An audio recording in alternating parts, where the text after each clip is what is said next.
지난 5월 7일 광화문 교보생명 빌딩에 걸려있는 광화문 그 글판에 아빠의 겨울에 나는 녹음이 되었다.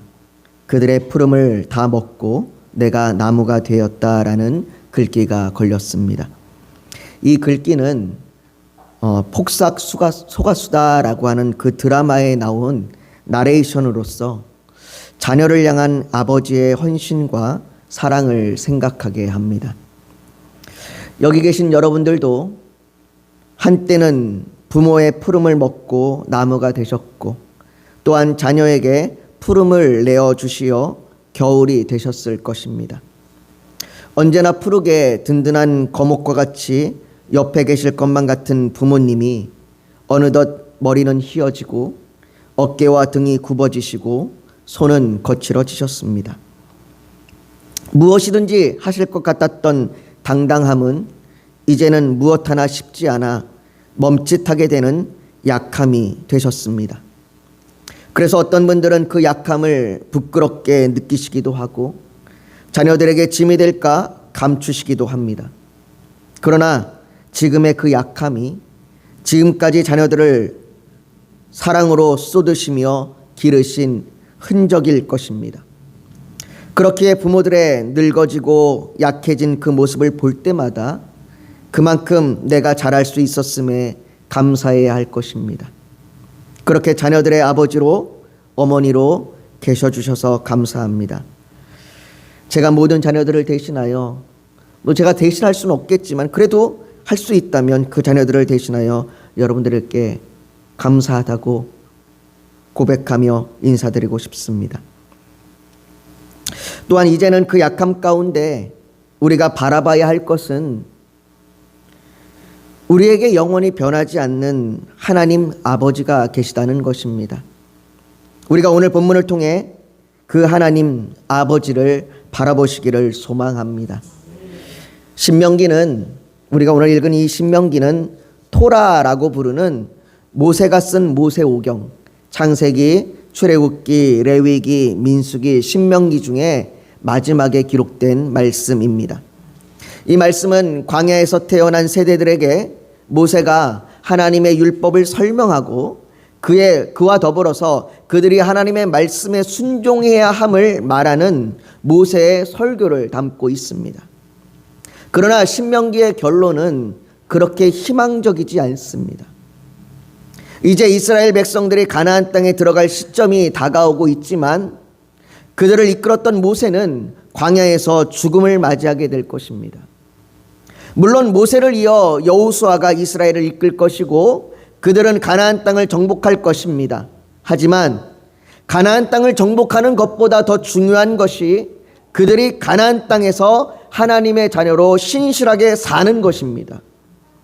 그런데 이 부분에 대하여 모세는 신명기 31장 27절에 내가 너희의 반역함과 목이 곧은 것을 아나니 오늘 내가 살아서 너희와 함께 있어도 너희가 여호와를 거역하였거든 하물며 내가 죽은 후에 이리랴 라고 말합니다.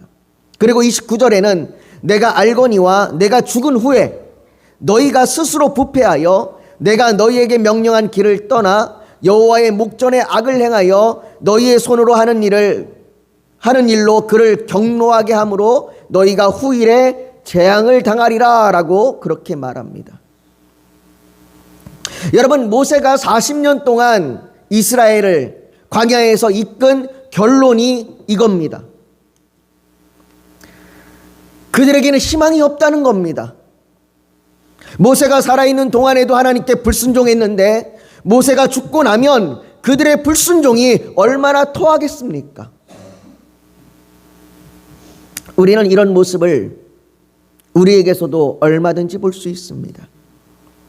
부모가 살아계시는 동안에는 그나마 하나님의 뜻대로 살아야 한다라고 하는 잔소리를 들었고 부모 때문에 억지로라도 교회에 나왔고 부모 때문에 억지로라도 하나님의 뜻대로 살려고 그런 모습을 어쩌면 그런 척하며 살아갔을지 모릅니다. 그런데 부모님도 안 계시고 내 뜻대로 살 수 있게 되니 점점 교회와 멀어지고 하나님을 거역하며 살아가는 모습을 우리는 얼마든지 볼 수 있습니다. 그렇다면 이 이스라엘을 어떻게 하면 좋겠습니까? 이렇게 희망이 없고 모세가 죽으면 어쩌면 더 재앙 가운데 빠질 것 같은 이 이스라엘을 어떻게 하면 좋겠습니까? 희망이 없으니 포기할까요? 희망이 없으니 그냥 내버려 둘까요? 아닙니다. 에스겔 36장 26절과 27절에 또 새 영을 너희 속에 두고 새 마음을 너희에게 주되 너희 육신에서 굳은 마음을 제거하고 부드러운 마음을 줄 것이며 또 새 영을 너희 속에 두어 너희로 내 율례를 행하게 하리니 너희가 내 규례를 지켜 행할지니라. 이 말씀과 같이 하나님께서 그들에게 새 영과 새 마음을 주실 날이 올 것입니다.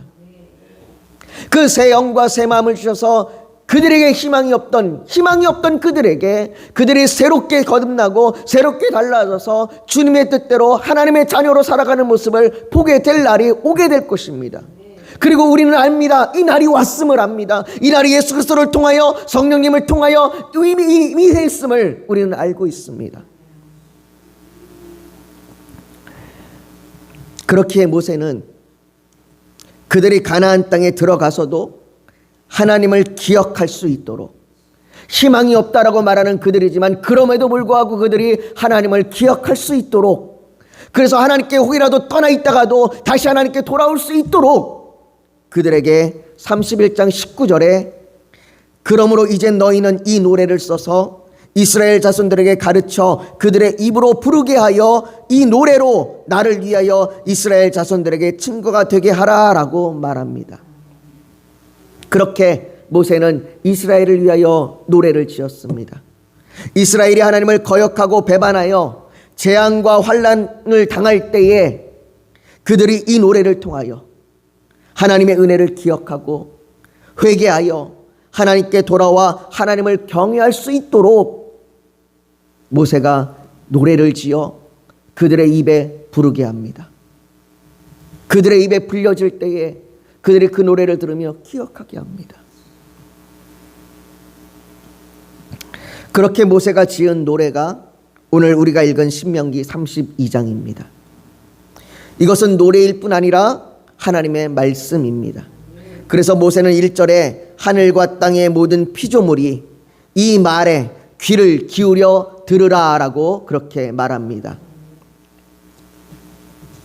그렇다면 무엇을 귀 기울여 들어야 하는 걸까요? 하늘과 땅의 모든 피조물들이 귀 기울여 들어야 하는 그 말씀이 무엇일까요? 첫 번째 메시지는 하나님의 자녀임을 부정하는 이스라엘의 모습에 대하여 귀를 기울여 들어야 합니다. 어쩌면 이것이 우리의 모습일 겁니다. 오늘 본문 5절을 한번 보십시오. 우리 5절을 같이 한번 읽습니다. 5절을 같이 읽을까요? 시작. 그들이 여호와를 향하여 악을 행하니 하나님의 자녀가 아니요 흠이 있고 삐뚤어진 세대로다.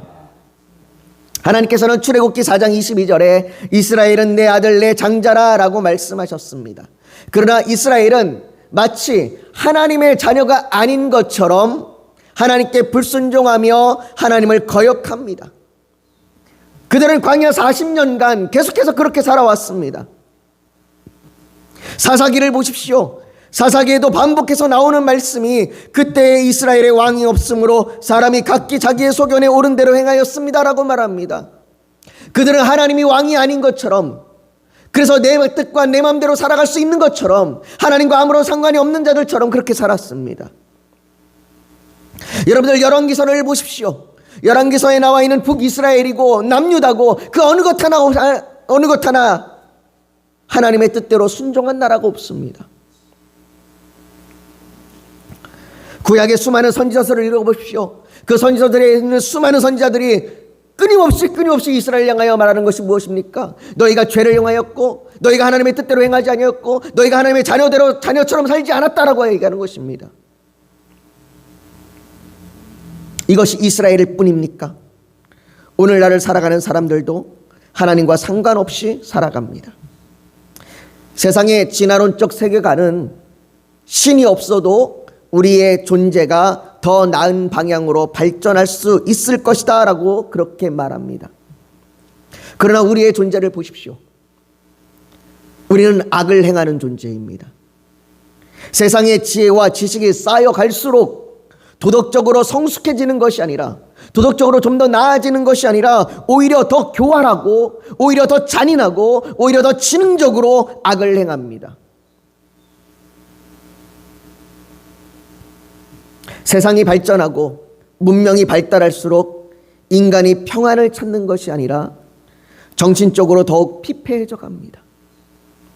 우울감과 상실감, 박탈감과 같은 수많은 정신적인 아픔들을 호소하기도 합니다. 그럼에도 사람들은 하나님을 찾지 않고 자신이 신이 되고 자신이 가진 것이 우상이 됩니다. 그래서 바울은 빌립보서 3장 19절에 그들의 마침은 멸망이요 그들의 신은 배요 그 영광은 그들의 부끄러움에 있고 땅의 일을 생각하는 자라라고 그렇게 말하는 것입니다. 그런데 이렇게 하나님의 자녀가 아닌 것처럼 살아가는 이스라엘을 향하여 하나님께서는 여전히 아버지로 계십니다. 이것이 우리가 들어야 하는 두 번째 메시지입니다. 오늘 본문 6절을 한번 보십시오. 6절을 같이 읽습니다. 시작. 어리석고 지혜 없는 백성아, 여호와께 이같이 보듭하느냐? 그는 내 아버지시요 너를 지으신 이가 아니시냐? 그가 너를 만드시고 너를 세우셨도다. 모세는 말합니다. 너희가 하나님의 자녀가 아닌 것처럼 행하였고 너희가 하나님의 자녀가 아닌 것처럼 불순종하였지만 하나님은 여전히 너희의 아버지시요 하나님은 여전히 너희의 창조주다라고 모세가 그렇게 고백합니다. 사람들은 하나님을 부인하고 부정합니다. 하나님이 없는 것처럼 살아갑니다. 그러나 아무리 사람이 하나님이 없는 것처럼 살아간다고 할지라도 살아계신 하나님 그분의 존재 자체는 사라지지 않습니다. 인간이 아무리 하나님을 부정하고 인간이 하나님을 부인한다 할지라도 그 인간의 부인함과 부정함으로 인하여 하나님이 사라지시는 것은 아닙니다. 하나님은 여전히 살아계시고 하나님은 여전히 아버지 되시고 하나님은 여전히 창조주 되십니다. 예수님께서 말씀하신 누가복음 15장의 탕자의 비유에 둘째 아들은 그의 아버지에게 아버지여 재산 중에서 내게 돌아올 분깃을 내게 주소서라고 그렇게 말합니다.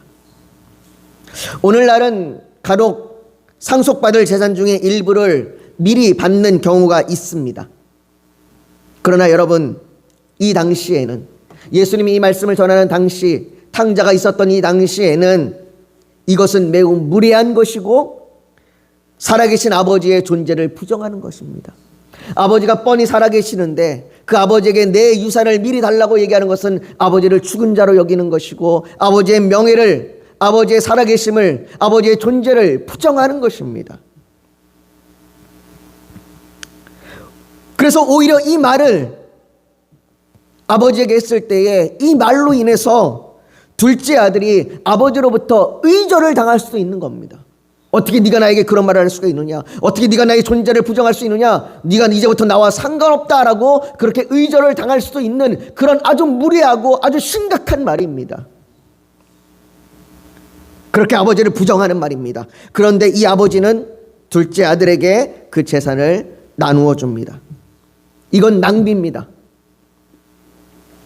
아버지가 둘째 아들의 성품과 기질을 안다면 둘째 아들이 그 재산을 어떻게 사용할 것인지를 짐작해 볼 수 있을 겁니다. 아니, 그 재산을 가지고 허랑방탕하게 생활하지 않고 번듯하게 사업을 한다고 한들 마찬가지입니다.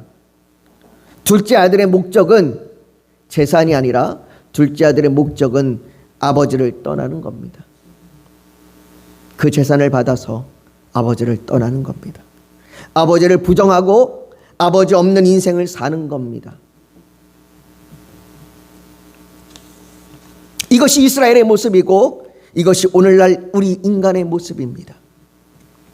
우리는 하나님을 부정합니다. 하나님을 떠나 살기를 원합니다. 하나님을 떠나서 내 마음대로, 내 뜻대로, 내 원함대로 살아가기를 원합니다. 어떤 사람은 그것으로 인하여 잘 살 것이고 어떤 사람은 그것으로 인하여 괴롭고 힘든 삶을 살 것입니다. 그러나 마찬가지입니다. 잘 살든 부유하게 살든 가난하게 살든 허랑방탕하게 살든 마찬가지입니다.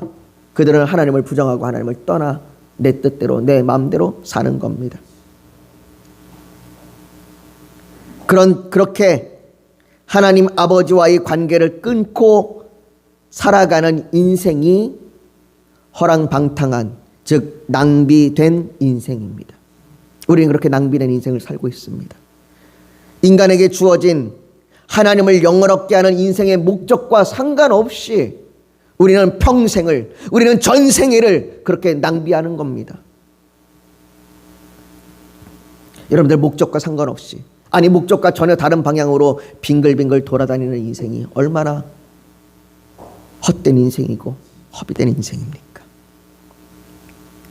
그런데 누가복음 15장 20절은 이제 일어나서 아버지께로 돌아가리라. 아직도 거리가 먼데 아버지가 그를 보고 측은히 여겨 달려가 목을 안고 입을 맞추니라고 말합니다. 아직도 거리가 먼데, 아직도 한참이나 남은 그 길을 둘째 아들은 얼마나 많이 주저했을까요? 돌아가도 괜찮을까? 아버지께서 받아주실까? 아마도 수없이 망설였을지 모릅니다. 그런데 오늘 본문 4절을 한번 보십시오. 오늘 본문 4절을 우리 한번 같이 읽어볼까요? 같이 읽습니다. 시작. 그는 반석이시니 그가 하신 일이 완전하고 그의 모든 길이 정의롭고 진실하고 거짓이 없으신 하나님이시니 공의로우시고 바르시도다. 우리의 아버지 되시는 하나님은 변함이 없으신 분입니다. 여전히 거기에 계십니다. 여전히 거기에 계셔서 여전히 아들이 돌아오기를 기다리고 계십니다. 폭삭 속았수다라고 하는 그 드라마에 보면 아버지 관식이 딸 금명에게 하는 이야기가 있습니다. 수 틀리면, 아니면, 못하겠으면 냅다 빠꾸, 아빠 있는 거기로 냅다 빠꾸, 아빠는 항상 거기 있으니까 아빠 맨날 여기 있어, 알지? 라고 말합니다. 이 말은 드라마에 나온 관식이보다 하나님께서 먼저 하셨습니다. 하나님께서는 언제나 우리를 향하여 돌아오라고 말씀하시며 언제나 그곳에 계십니다. 드라마에서 아버지 관식은 그렇게 딸 금명에게 돌아올 것이 되어졌지만 그의 말처럼 항상 거기에 있지는 못합니다. 왜냐하면 이 땅의 아버지의 삶에는 연수가 있기 때문입니다. 그러나 하나님 아버지는 언제나 변함없이 계십니다. 언제나 변함없이 그곳에서 우리에게 돌아오라고 말씀하시고 언제나 돌아와서 내게 서면 내가 너의 아버지가 되고 내가 너와 함께하리라고 말씀하십니다. 그 변함없으신 하나님 아버지께서 이스라엘이 돌아올 때 불쌍히 여기시며 그들을 구원하십니다. 당자의 아버지는 먼 거리에 있는 아들을 보고 불쌍히 여겨 달려갔습니다. 애굽에서 고통 가운데 하나님을 향하여 부르짖는 이스라엘을 향하여 하나님께서는 불쌍히 여기셔서 친히 애굽에 임하여 재앙을 일으키시고 그들을 구원하셨습니다. 이 땅의 죄악 가운데 신음하는 죄인들을 향하여 하나님께서 불쌍히 여기셔서 친히 이 땅에 인간의 몸으로 오셔서 십자가에서 인간의 죄와 저주를 받으셨습니다. 그렇게 오직 하나님 아버지만이 우리를 불쌍히 여기시며 구원하시는 하나님이십니다. 이것이 우리가 귀 기울여야 할 세 번째 메시지입니다. 여러분 오늘 본문 11절과 12절을 한번 보십시오. 우리 한번 같이 읽어볼까요? 같이 읽습니다. 시작. 마치 독수리가 자기의 보금자리를 어지럽게 하며 자기의 새끼 위에 너풀거리며 그의 날개를 펴서 새끼를 받으며 그의 날개 위에 그것을 엎는 것 같이 여호와께서 홀로 그를 인도하셨고 그와 함께한 다른 신이 없었도다. 이 말씀은 하나님께서 이스라엘을 애굽에서 구원하셨을 때를 기억하게 합니다. 하나님께서는 출애굽기 19장 4절에 모세에게 내가 애굽 사람에게 어떻게 행하였음과 내가 어떻게 독수리 날개로 너희를 업어 내게로 인도하셨음을 너희가 보았느니라 라고 말씀하십니다.